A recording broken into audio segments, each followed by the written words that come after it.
Hey, everybody, it's Abby. In this episode of Business from Scratch, I sit down with Bennie Sheally, a Wilmington business owner who's built and acquired insurance agencies up and down the East Coast, in addition to launching a virtual assistant staffing agency.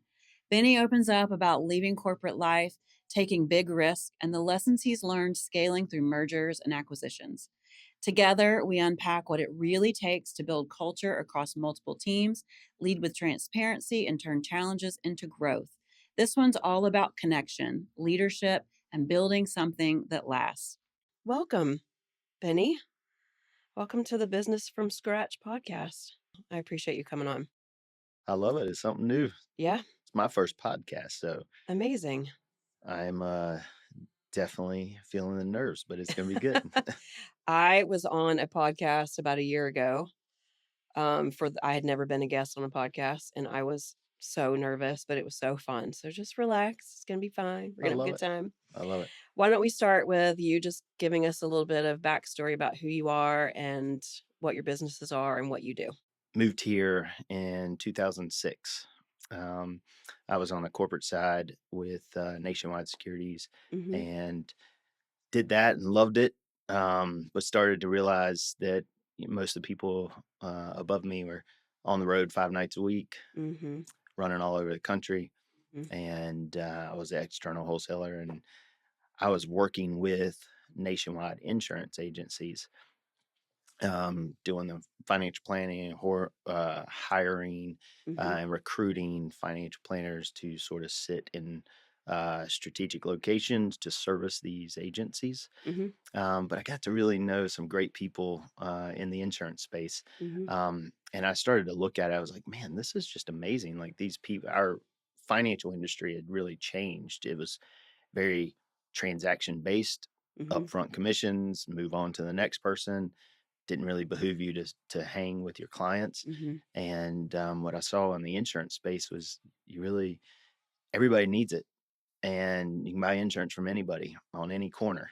Mm-hmm. But the difference is you're the product, Mm-hmm. and I love that aspect of it, to be able to connect with a client and to be able to have clients for 20, 30 years. Mm-hmm. But I also thought it was a great way a lot of these agencies were third generation. It was just a great way to potentially work with, family members and whatnot, and Mm-hmm. have something to land on.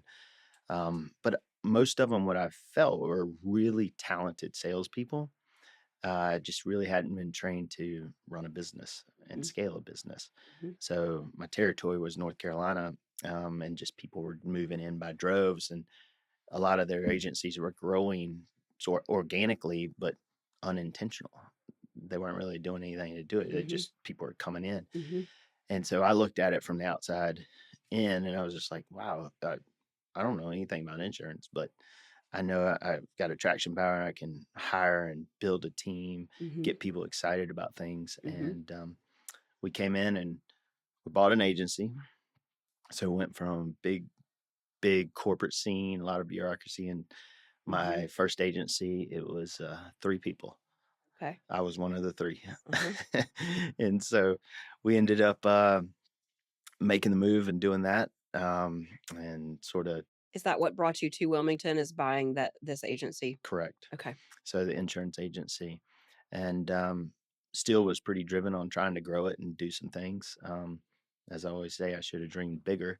But over the years, I started to realize growing organically, while it's fun, there's some better ways to grow and scale, and Mm. really got into the merger acquisition and started buying agencies Okay. up and down the coast.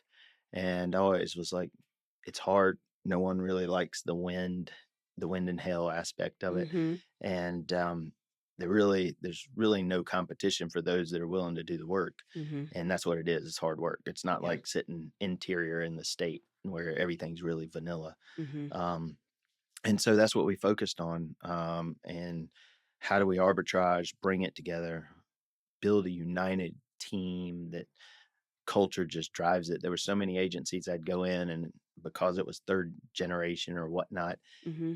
this is the way my granddad did it. This is the way my grandmother did it. This Mm-hmm. is, and they didn't evolve. And if I was going to work and be at that place that much, I want it to be a fun atmosphere. Mhm. I wanted us to just absolutely pour love into everybody and give them opportunity to grow personally and professionally. And that's just really what I focused on. Yeah. So that's what the insurance agency brought me to Wilmington. Mhm. Funny story. My wife was pregnant with our middle child. Um, and it was tough, like pregnant with middle child. Uh, she was born September 25th. October 9th, my mother passed away, a massive heart attack, Mm. and I moved to Wilmington. And we came here on a weekend. We were like, we were looking at different places. Mhm. And my wife and I met in Charleston. We were like, hey, if we can get back to the coast, this is where our heart is. Let's Mhm. do it. And so we just absolutely took a chance. And we're like, we're not really in love with it. It's not resonating with us, but it's the coast. Mhm.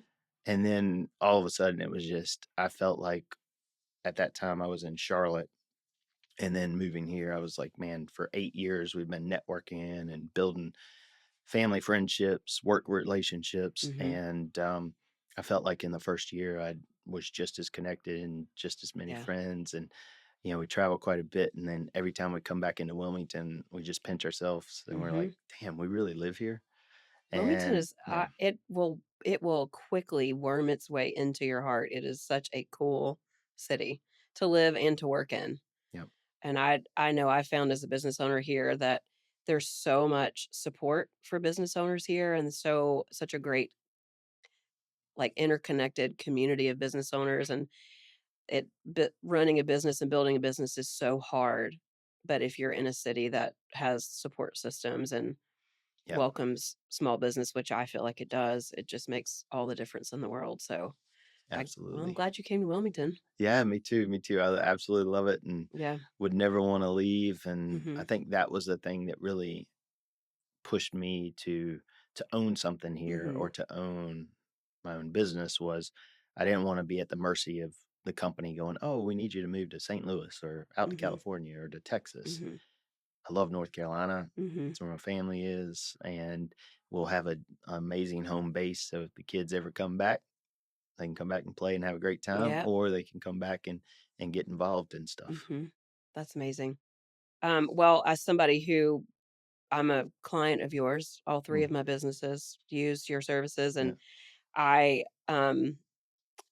when I started my first business, I had never been in business for myself. I didn't know what I was doing, so I don't really have a comparison situation. I just know that my experience with your staff is a testimony of what you were just saying, that you've built a great team. You have a culture of people who love what they do, and it's evident. So I have a question about, since you have multiple locations in different cities, how do you manage that culture remotely to make sure that all of your locations are functioning the same way, that you have a staff that's growing the same way? What's your like plan of attack to nurture your teams in from a distance? Yeah, that's a great question.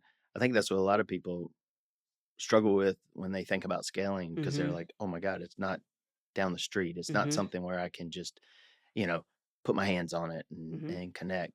Some people have a problem with that when they have multiple locations in the same city. Absolutely. Yeah. So that it's a greater challenge when you have that distance involved. Yeah, so for us it was just really we had to get our house in order. And we needed new blood. We had to Mhm. attract people that were overachievers that would just buy into the system, Mhm. drink the juice, be a part of the culture, and love every moment of it. Mhm. And so once we had that here in Wilmington, it was really easy because as we would acquire an agency, we always called this sort of our mothership, right? Mhm. And when people walked in that office, they felt the fun, they felt the teamwork and the people Mhm. that are willing to, just support each other and hold each Mhm. other accountable, have tough conversations, but yet be respectable. Mhm. And so what we would do is as we would acquire, we would not only would we send staff down there, we would also bring staff into Wilmington. Mhm. And it was just one of those things. It's like once they could get around it and see, so we were asking them to change. We were buying agencies that maybe had been around for 20 years, Mhm. 30 years, 10 years. And it was like, this is the way we've always done it. And so we were open-minded because we were like, hey, when you acquire something, do they make you better? And can Mhm. you acquire talent in mass, amounts? So Mhm. you didn't just hire one person. You Mhm. might have hired or bought an agency that then brought 10 people to you. Mhm. But we had to be open-minded and listen to, you know, they made us better. All right. Well, what processes, what systems do they have? Compare, because they may have something better than we have. So we Mhm. had to be open minded on that. But when we were asking them to change, we wanted them to feel and see what it looked like Mhm. when they actually implemented it. Right. So when they did come and they could experience it, and then when they were back home at their office and we were asking them to do certain things or change processes or implement a whole new tech stack, they were like, oh, I know why they're doing it. I Mhm. know what it's going to feel like. And what it will do from a production and an Mhm. output standpoint, because ultimately we want them to build out efficiencies and be able to work faster than the normal, right? Mhm. And so for us, I think being able to have the opportunity to move people in and out and have them experience it, Mhm. and I think there's a lot that goes on with, I think energy is a big thing. They Mhm. get there and they're like, damn, this is different. Mhm. And I think that's what they appreciated. It wasn't just a Groundhog Day. Right. I show up 8:30, Mhm. I move a bunch of paperwork, and then I go home. Is that a consistent tactic with you? So after you get acquire the business and you go through that initial phase of transition and implementing things and getting people to buy into your culture, how do you maintain that over the years, so it's not s- you know falling back or slipping back into their routine? Yeah, look, it's about the people who you have around you. Mhm. And so having those folks that not only are here and buying into the system, but the management team around you, Mhm. they are lockstep with you. You're Mhm. just in ton of communication, and you have to trust them. You know, if Mhm. if you're micromanaging and trying to be in every place and run every little thing, Mhm. then you haven't hired the right people Mhm. with you, right? Mhm. And I never say, hey, these guys are, hey, they work for me or da da da. They're my teammates, Mhm. but I've hired them in a position that I need to give them the autonomy to be able to do their job. And so Mhm. that's one of the things that I try to do is just sort of back away, keep preaching it, Mhm. but back away a little bit, let them do things. Hey, they're going to make mistakes. Mhm. I like when they do because then you learn from it, Mhm. right? Um, and there's going to be some wins, and you're like not going to make any mistakes. But there's times where you're like, "Ooh, that didn't work. All right, why didn't it work? What can we do better?" You know. And so those folks around us keep pushing that out consistently, and I think consistently having that touch, people on the ground in those offices mean the world, and they know they're not just some like, ah, we're, a random location Mhm. that I don't ever see anybody. Yeah. So I think just the constant communication and having the right teammates around you. What was your thought process behind choosing to acquire existing agencies as opposed to just going in and starting your own? Obviously, you get their customer base and Correct. so, but there's challenges in acquiring a business like we've been talking about. You do have to go in and make culture changes, process changes. When you weigh the pros and cons of that level or that list of things you're gonna have to tackle as opposed to just starting fresh, like, what's the thought process there as the leader of this company to grow and keep pushing forward? Um, I tell you, I think maybe you back up a little bit and we try a bunch of things, right? And one motto Mhm. in our agency that we say is what we do today is not going to be what we do tomorrow. Mhm.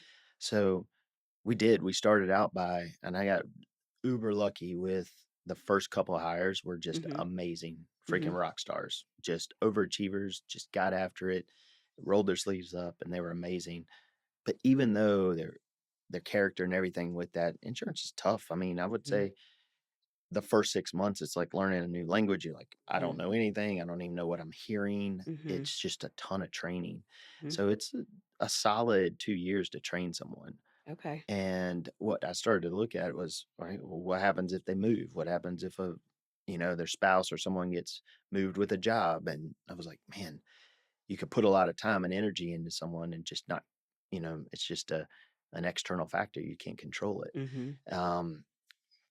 So being able to look at it, back away from it a little bit and say, hey, I can really, if I can acquire, it helps me. If they help make me better, meaning the agency, Mhm. or I can try hire mass quantity of, or bring on multiple teammates at once. Mhm. It helped me sort of push by barriers that I couldn't do when I would just hire one at a time. Mhm.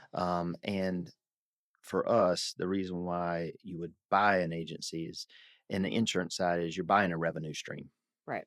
So you could sort of quantify it. You could be like, hey, yes, I am going to spend this, but I have this much revenue coming in. Mhm. Now I can invest this back into the business Mhm. and build out, whether it's technology or certain Mhm. things that we were doing, or even just developing people, being able to put money into training Mhm. and make them better. Mhm. So we want them to be able to grow personally and professionally, Mhm. but you have to invest into it.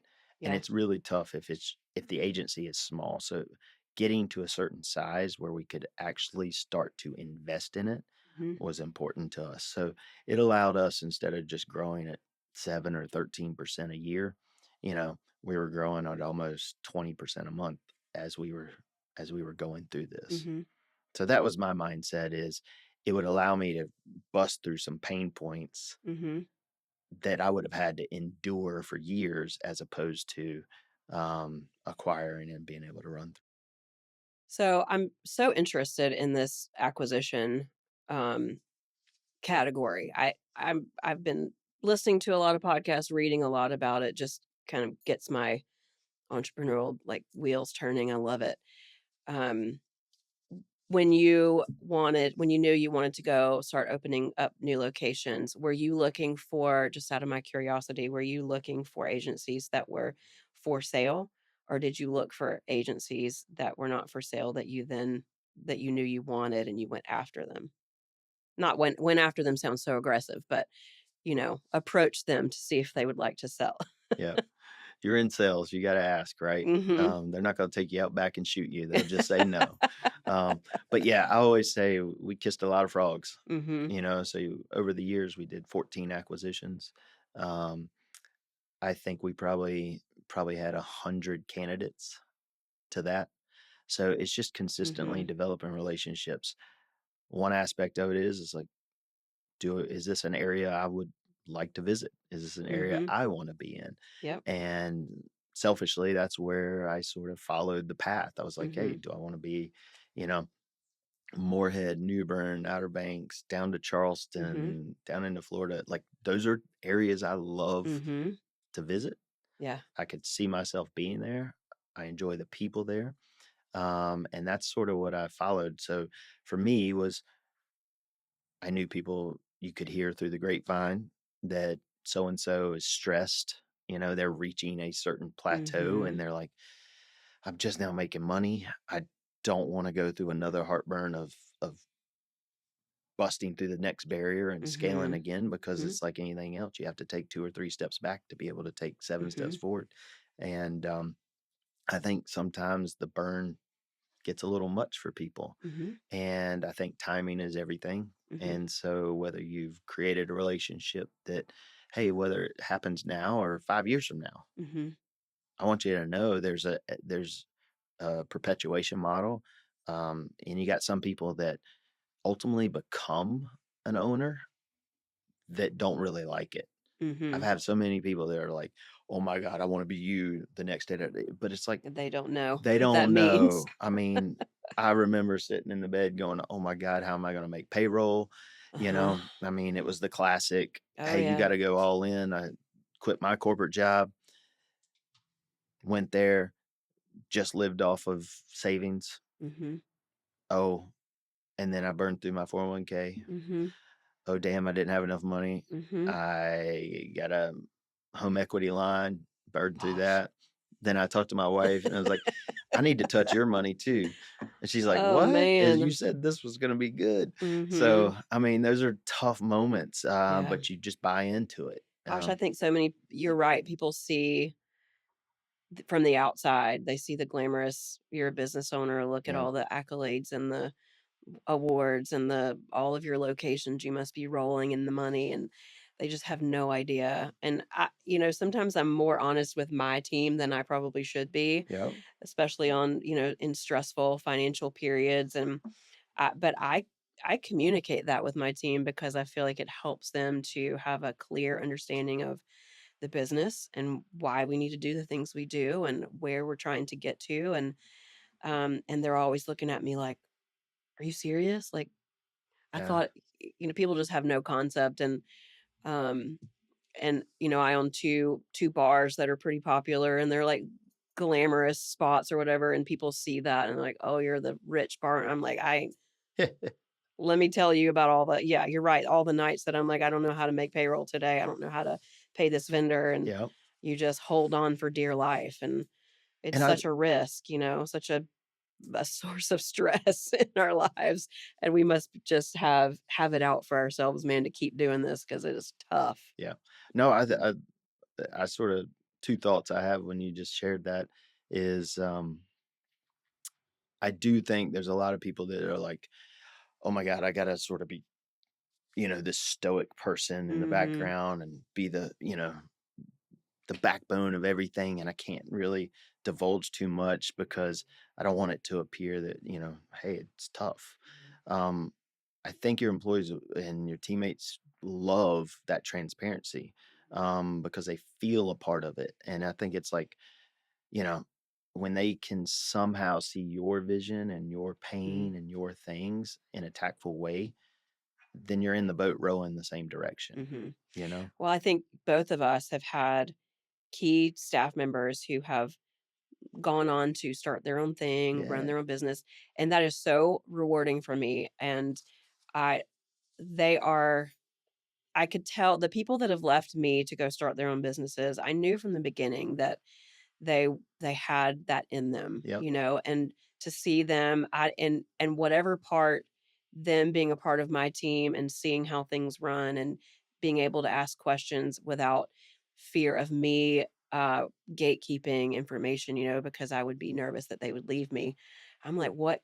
Let me answer all your questions. How Yeah. can I help you leave the nest and go do your thing? And that's scary as a business owner because like I don't want to Yeah. invest all this time and energy into a staff member who is highly productive and then they leave. But that has been so rewarding for me. I love it. And I know you've had people who have left you to go do things like that. And what they have told me about you is that you celebrate that and you encourage that and you help them kind of get out. Yep. And that I love that part of business ownership. And that's why one of the reasons why I'm honest with my team.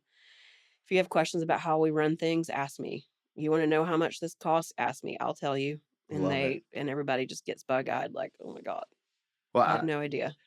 I love it. That's cool. And I appreciate you saying that because sometimes you don't know, Mhm. but I think because of our relationships, that I've had with past teammates, we are very open, and um, they're a lot of them really do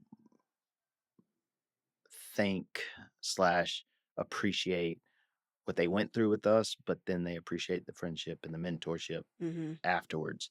And I'll have to say, I mean, look, it didn't. I wasn't like born like that, right? The first couple Mhm. of times were tough, right? It You had hurts, you yeah. had really valuable and talented teammates, and you invest a ton of money in it, and then they roll. Mhm. And at first, I was like, it got to me a Mhm. lot. I Mhm. was taking it personal, Mhm. and then I just had to look at myself, and I'm like, did you stay with your company? Right. Right? Did you chase a dream? Right. Did you go do something? And then I just had to. It's like we all look at life with a pair of glasses, right? And Mhm. so the new lens, I sort of put on some new shades, and I'm like, Mhm. you know what? My goal as a leader is to provide an environment where people can grow personally and professionally Mhm. and really learn from this, but to celebrate when they do take on a challenge and move on. You mentioned a couple, and there's a couple that come to mind, that I just think dearly about. One is a dear friend of ours, TJ. Mhm. Um, and I mean, we just he always took time to be like, "Hey, can we go grab coffee? I just Mhm. want to talk." And He is the yeah, king of relationship yep. and networking. So we would just spend a ton of time together, and he was growing. He was at different stages in life, and we used to always, one of the things we would do, just we want to keep it fun. We the wakeboard boat down at Wrightsville Beach. We would always have hours and set aside to where employees, everybody could come out, bring family, do whatever, and it was a way to start off it was on a Friday. We'd Mhm. always hang out and wake surf and wakeboard and have a blast. Mhm. And then TJ he was like, hey, I need to talk to you. I need to talk to you. And I still remember it like it was yesterday. It was like beautiful Friday morning. We're sitting behind his truck, and he's like, man, I got to tell you something. I'm gonna go. I'm gonna go start my own thing. And I'm like, I hugged him. He was crying, Mhm. and his story is amazing. His mother was ill, Mhm. and because of some of the technology and things that we had, he literally went remote, went down there for the last month or two, caregive, Mhm. um, and he actually was like, "This is what I need to be doing with my life." I was able to help my mother out. I experienced things. I wish I'd had this. I wish this was available. I wish Mhm. this. And he ended up with two good friends of his starting a company, Synergy, which is caregiving. Mhm. And it's awesome. I'll literally a couple times a month we'll catch up, coffee, or what we call our board meetings, which is literally early in the morning, jump out back of the house and jump on the Mhm. creek and do a little paddleboard session. And Mhm. so hence we call it our board Board meetings. meeting. Love it. And yeah, and literally it's so funny because he's like, I'm having this issue, but this is what you dealt with. Mhm. How did this come out? And it's Mhm. just really, you know, being transparent and being vulnerable and being like, yeah, man, TJ, I did this, but honestly, this sort of backfired on me. Yeah. And if I did it again, I would do this. Yeah. And to be able to have those kind of conversations and watch people evolve and Mhm. really mature and become fantastic business owners. And my thing is, what took me 20 years, if we could help Mhm. people do it in Yeah. 5, Yeah. then I know ultimately, to come back to your ultimate question, is I had to have the mindset is I'm doing what I'm supposed to do. If Mhm. someone comes to me and they're at this level and they're leaving me at this level, Mhm. then I've done my part, Yeah. right? I want them to chase things Mhm. and be bold. For sure. And it's tough to lose someone that's not Mhm. affiliated with your entities anymore, but to watch them do something is just, I mean, it's almost gives you more of a reward than if they were just hit over here producing Mhm. for you, Yeah. you know? I think that's such a an important thing to say to people who might be considering starting their own thing or new in business. I know one of the things that was pivotal for me because I'd never run my own business. I had always worked for other people. Was finding other business owners who were willing to have those board meetings with me, coffee talks, and Yep. finding mentors. And I would not have survived if I had not found some people who I could bounce things off of, ask the tough questions, cry to when I felt like I was going to run away screaming into the void and never come back.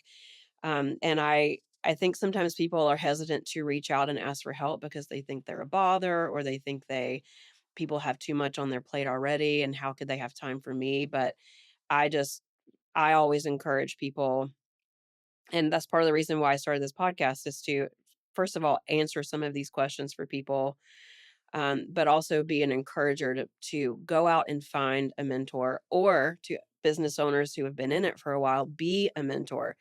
Be willing to take the time to sit down and have coffee with a new person who just is trying to find their way, and share the things that went really wrong. I think sometimes that's the best way to learn, and the best way to teach is say, here's how I effed it up so bad.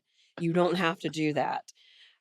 There's just been so many things that I've learned the hard way, even with mentors in my life, and even with just really trying to learn and grow as much as I could. But, you learn by messing things up. Yep.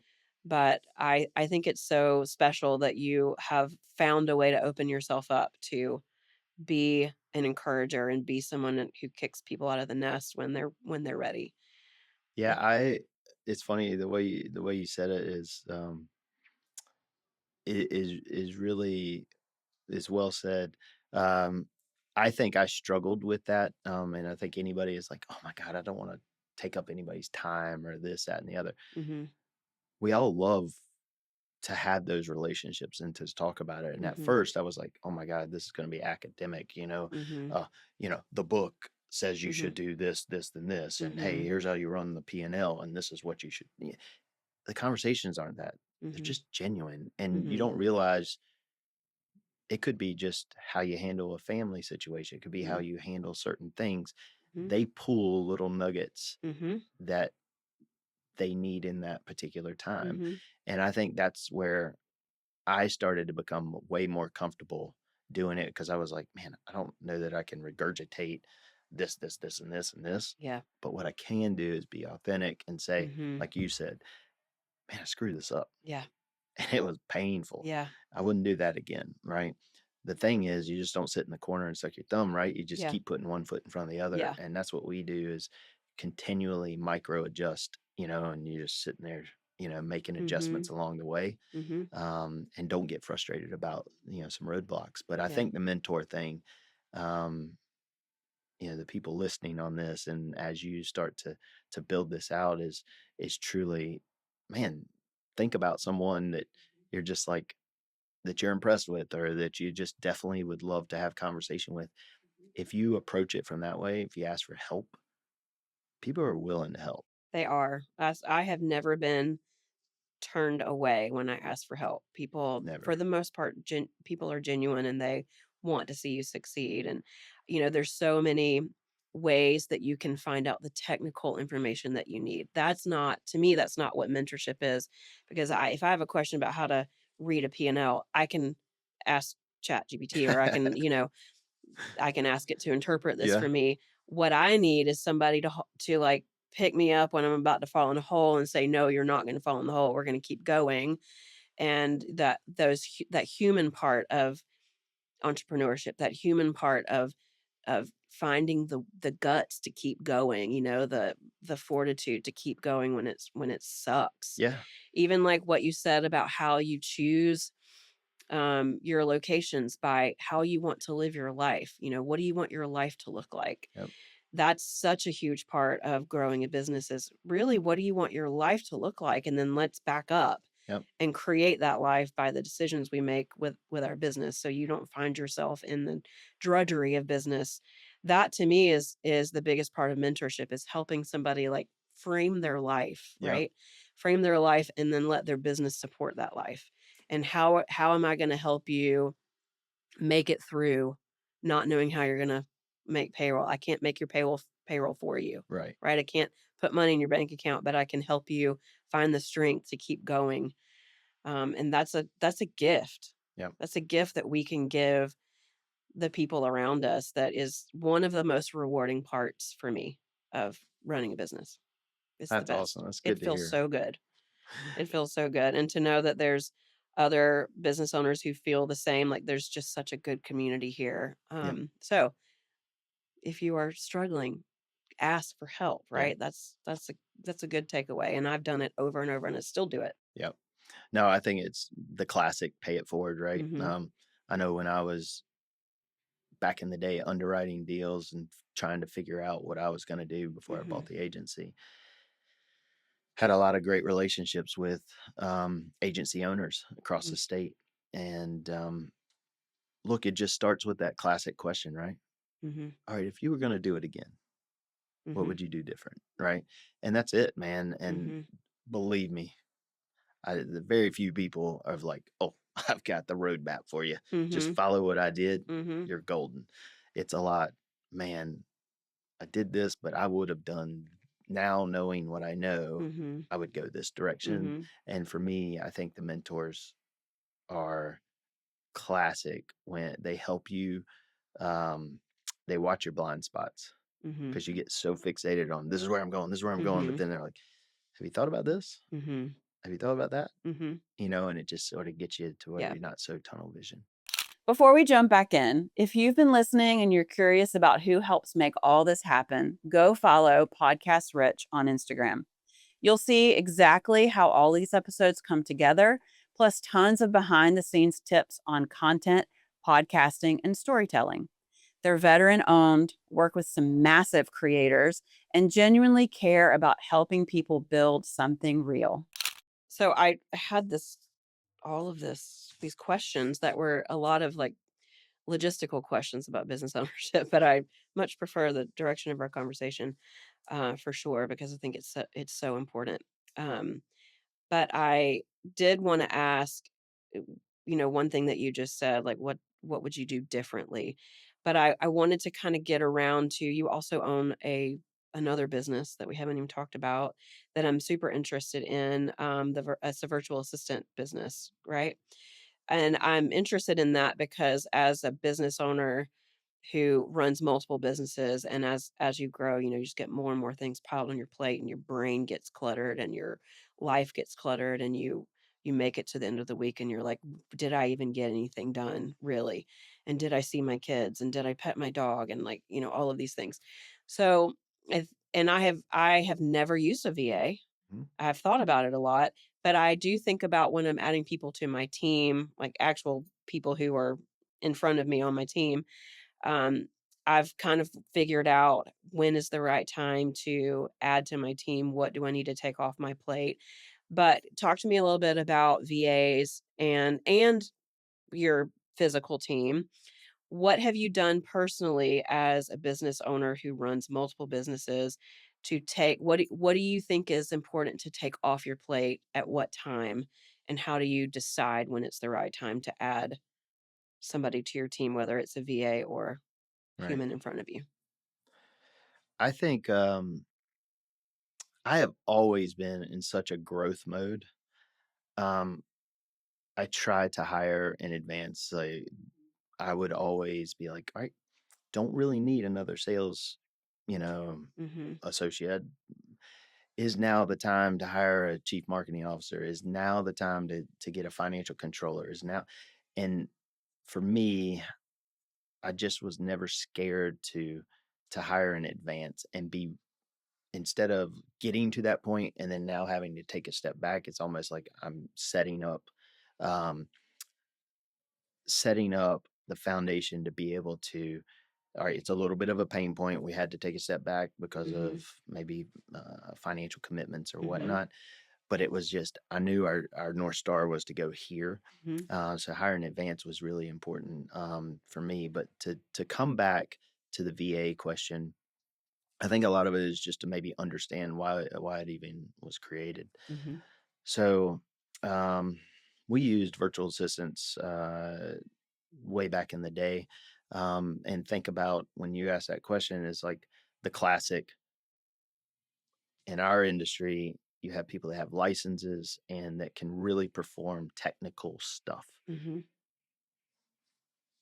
That's 20% of their job. 80% is just a ton of paperwork and filing and Mhm. getting it right in the system. It's the quality, it's like, hey, if you put crap in the system, you get crap out for the Mhm. data and everything. Mhm. So, hey, you got to go in here and really be tight over here. Mhm. Oh, but then you got to service your client and you got to go sell and you got to go do Mhm. this. And it's like, what do you want me to do? Mhm.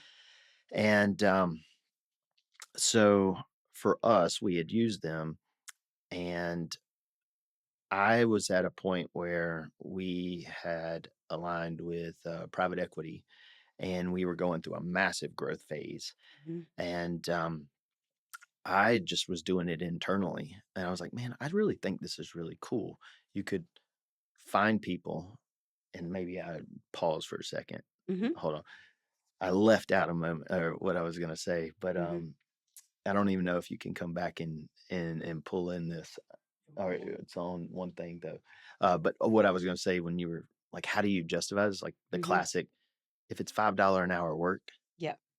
have someone that can do that. But Mhm. if this person's got, a license and can do $200 an hour work, that's what they need to focus on.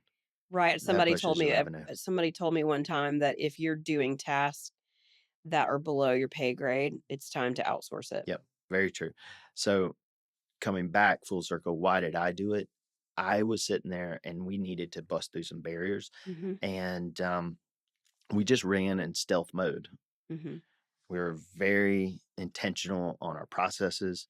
We Mhm. had people that were like uber focused on doing back office tasks Mhm. that could, you know, take care of, they could, the individual in the US could do their job, very technical, knock it out, Mhm. but then push over the back office task that was just what took the most time. Mhm. So if I could get their time back, Mhm. then a Danny Pittman, whom you work with, Mhm. truly has time to spend with you Right. and then can answer your questions and do the job and Mhm. do it at a high, Mhm. at a high level. So the VA space just really, we did that. We had uber success in it. Mhm. Honestly, it allowed us, what we call it, it's human curated AI. So what we started to do was realize that I could off move work that was bogging our staff down, move it offshore with the correct, SOPs Mhm. um, in place so that they could run fast and do certain tasks Mhm. at a high volume, Mhm. and our people could go over here and do this. And after about, I would say a year into it, we had, for us, what I would have had to hire for was probably about $480,000 worth of payroll. Mhm. We did it for about 180. That is Okay. wild. So we did it for about 180, but Mhm. then we talk about, hey, we were able to grow top line revenue, meaning, Mhm. hey, we were selling, we were putting a lot of revenue on the books, but does that translate to bottom line growth, which is Mhm. EBITDA, which is, Mhm. hey, how do I hold on to the money? What's my Mhm. net money I have in my pocket that I Mhm. can invest back into the business? And that's what really moved us. I mean, we had $480,000 of savings. We only spent 180, and then we grew by $1 million of net profit in that year. And I'm That's like, amazing. damn, if I can do that, we should start building this out for others. Mhm. And so we started looking at verticals that we're just really talented in. Obviously, the insurance space was one.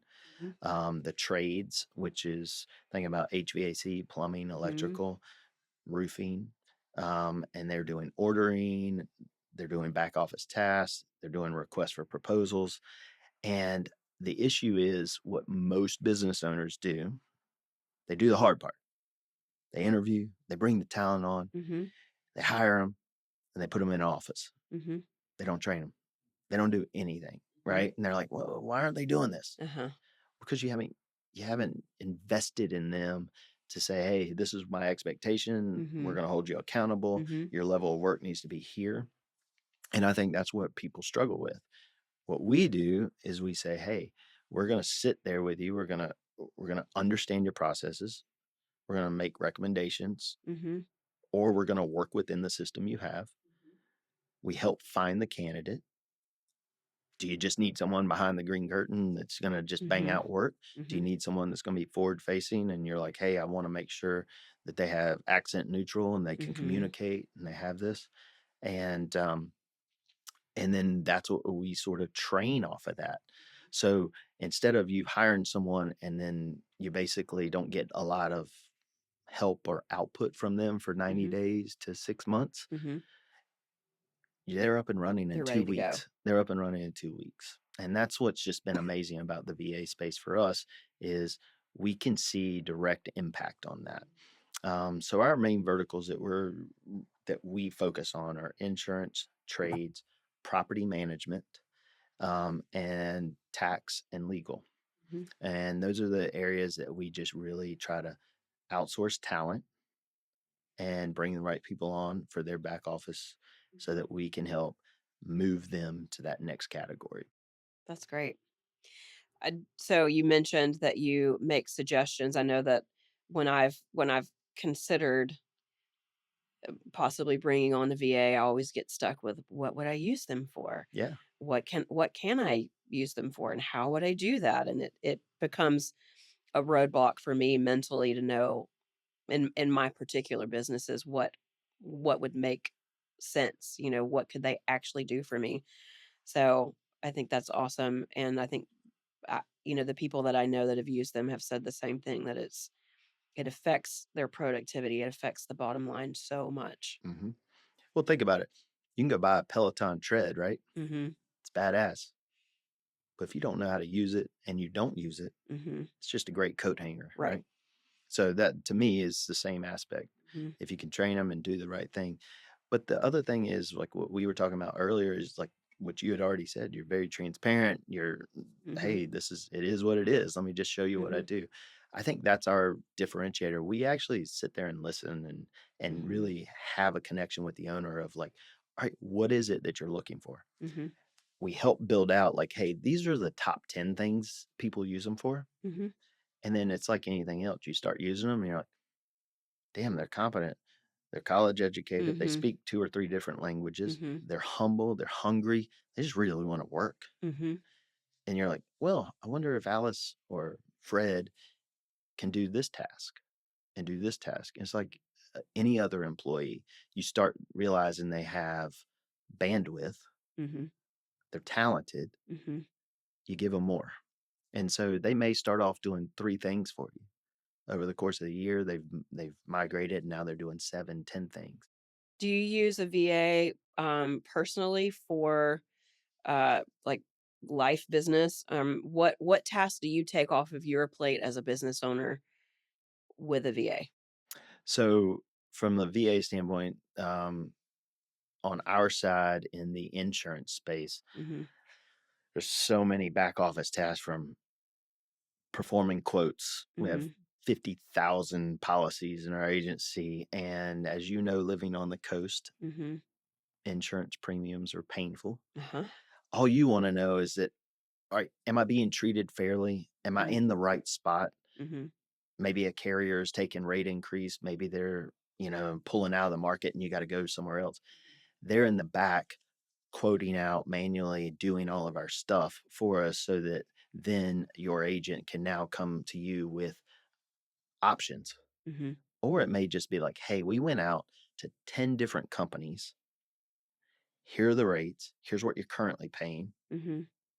Is there really any need to change? Right. And it's as long as you know you're getting treated fairly and I'm paying a fair price for it. So that those are things that they do.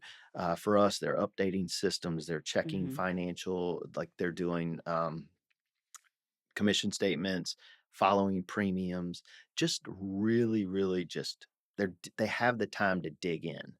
And I think that's another thing. So when they're offsite, they're not getting interrupted. Clients walking in, employees walking in, they're just head down and just digging through their Mhm. processes that they do. So for me, we have 20 VAs just inside of Sheely Insurance Group Okay. that do all back office stuff Mhm. for us.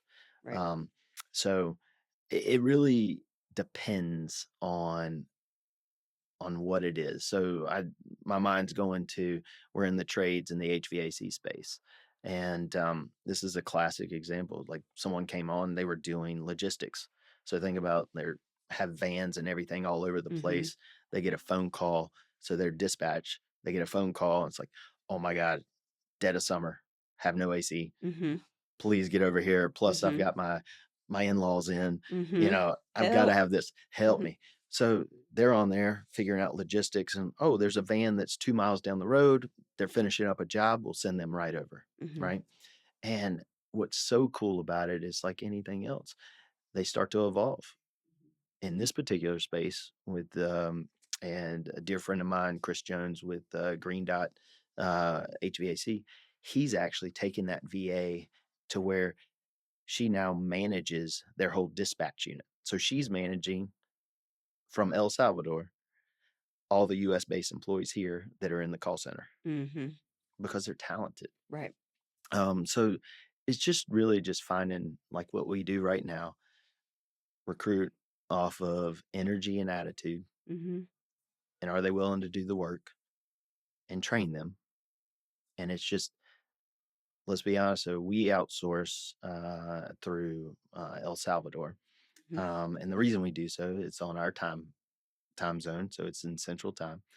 They use the US dollar for their currency. So it's very easy to set up and do. And for us, I had a hard time, a lot of your VA space. Well, we were using a company out of India, right, or the Philippines, but their work schedule is completely inverted. So Right. I had a hard time knowing that our staff that was outsourced was literally working like their family schedules were completely Yeah. opposite. Mm-hmm. So he or she might have been working for us, but because they needed a job and da da da, they never really saw their family. Right. And so for me, it's family first. And if I had a problem with it, I wanted to try to figure Mm-hmm. out how could I source talent in an area that I knew were going to be on our same time schedule, because I want them to be able to work, make a good living, and be able to spend time with their family and the things that really ground them. That's great. I think 'cause a lot of people may not think about that for somebody who's so far removed in another country Hmm. that that's not a part of your thinking, your thought Yeah, process, and that's important that filters through everything from you all the way to your VAs who right. that's awesome. So Yeah. the VA space is just one of those where I think what you're starting to see is, as entrepreneurs, the classic mindset is we want to do more with less, right? Mhm. Um, and AI or VA, or everybody's like, oh man, they're taking our jobs, they're doing this. We don't look at it like that. I look at it from a Yeah. standpoint is we all want to climb Mount Everest. Mhm. I just don't want to carry my stuff up to the top. So I need Right. a Sherpa. Right. And that's what they do. They are a way for you to 10x yourself. Mhm. And you're like, oh my God, Creates I room in your life to be able to do the things that push you forward instead of bogging you down. absolutely. Mhm. So if you go about it with that mindset of like, yeah, this is like any other employee, I got to train them, I got to make them a part of my team. I want someone to be able to move mountains for me. And these are things that just, they sort of get in the way. I've got my US based people here that can really drive the revenue and do the things that Mhm. are really, really important on that piece of it. But this other piece over here is stuff that would bog them down, and it's not their best version of themselves. And so this allows them to really shine. Yeah. So a lot of people are like, at first, they're like, oh my God, I can't go in. I've got a workforce of 10 people. I can't fire 7 of them and then only hire, go hire. Mhm. That's not where, if that's your MO and that's what you want to do and you Mhm. just want to focus on P&L, yeah, you can do that. But the whole thing we're trying to say is, man, how do we add really talented people? And look, a pediatrician over in El Salvador makes 9 to 12 grand and lives fantastic. Wow. It's just Yeah. what we are accustomed to. Mhm. They don't have 3 cars sitting in the garage. They don't have 3 Right. homes. They don't have, but they have an amazing culture, family, and Mhm. they they don't love the same things that maybe people over here love, right? So they are very simple, and for them, we can pay them the same as a pediatrician, and they are absolutely ecstatic to have a job and be able to do these things. And so for us, it's like, again, going back to the first couple questions you had, it's like we're helping people have better lives, Mhm. and we know we're giving back and we're training them, we're giving them skill sets. And Mhm. if they go off and move on to a different thing, then we know we've made them better, and they're going to be a better version for someone else if they do move on and Yeah. they do something else. That's great. Gosh, I've really enjoyed our conversation. I have one last question for you before we wrap this up. Probably have a few, but um well, I have two questions. What was your first job ever? And if you can think back, what is one thing you learned in that first job that you still carry with you today? So, put a little context around that. I grew up in Nashville, Tennessee. Mhm. My dad was in the insurance business on the life and financial side. Okay. So, but worked for a large company, stayed in corporate forever. And I was a soccer player growing up. Mhm. And I remember him coming in after my eighth grade year. So, summer of eighth grade year. Mhm. And he's like, "You're not sitting on a couch. I know you're training, Mhm. but that's an hour and a half. Mhm. You got the whole damn day. You need to be doing something." Mhm. So, one of his best buddies owned a car wash. And so he dropped me off on a Monday morning, said, "You're going to work." And so I worked Mhm. for a week, and I got my first paycheck, $73.11. And I'm like, "Dad, this What is is this? crazy." Uh-huh. So growing up in Nashville and Brentwood, Tennessee, most of the properties were 3 to 5 acres. Mhm. I was like, "Dad, if you can help me, I need you to co-sign." I looked it up. I can buy this mower, Mhm. tractor. I don't have a license, but I can put um, a Velke kind of system, like a trailer thing. So I had my weed eater on the front. Mhm. I'd ride down the road. I went out Oh, wait, on your and bike? no, on the mower. Oh, on the mower. Yeah. Got it. So I would ride down my neighborhood, and prior to that, I had gone out and I'd had 13 yards. I was like, "Dad, I already have these people that are gonna let me cut the grass. Mhm. I need the mower. I'll do this, and I'll pay you back by the end of summer." And so we did that. He let me. He went.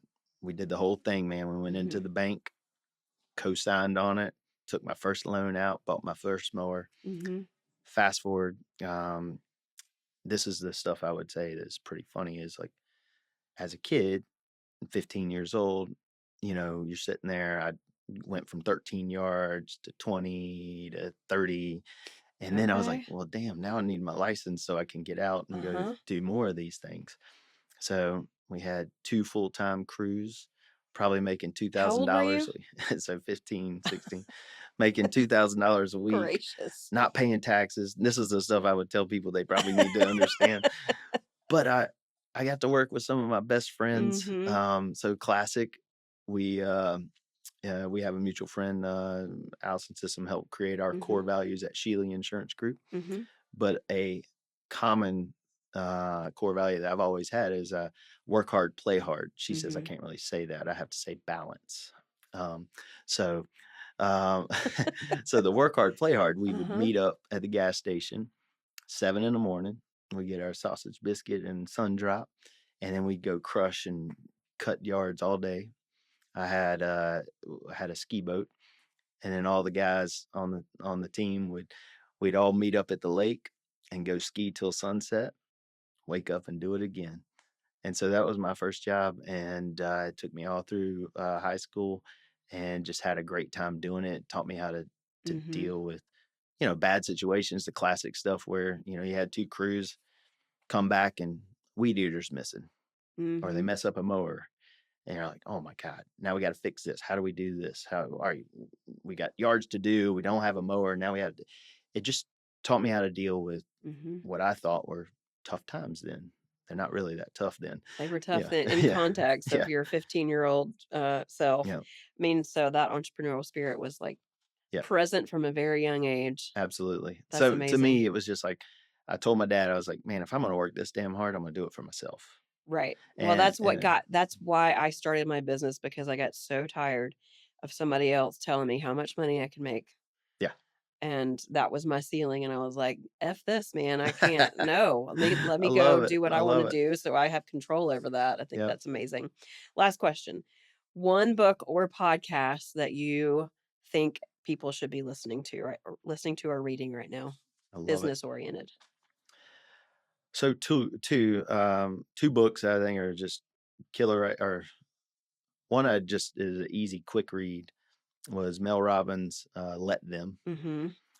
Is fantastic. Hmm. Um, the Science of Scaling, Okay. and then Inner Excellence. Are the three that I'm just sort of devouring and trying to Okay. read. Fantastic, easy reads, um, and podcast. Uh, This one, of course. you damn right.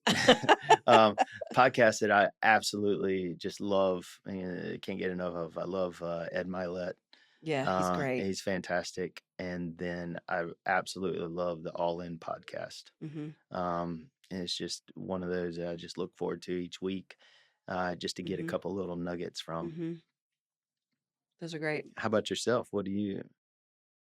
Well, my book stack is escapism for sure. I don't do a whole lot of reading for education. Every I do there's one always going, but I definitely look for an escape at night to read. But the 10 times is Oh yeah, yeah, the 10x yep, that's fantastic. Yeah, book is so I'm on my second read of that.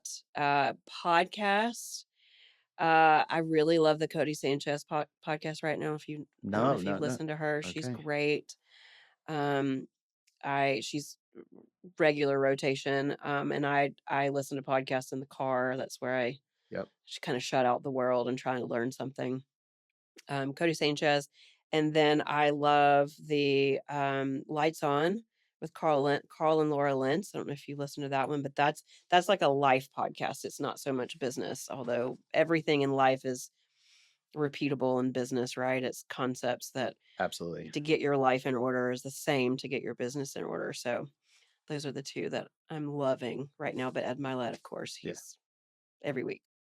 No, I love it. I'll have to make sure I go check those out. Yeah, Those are all new for me, so yeah, they're definitely great. always looking to find some new ones. One business, one life kind Yeah. of balances it out. But thank you so much. This was great. I love the way the direction of the conversation went, and I just resonate so much with the heart you have for your people and your community, and I really feel like there's a lot to glean from this conversation today. So thank you.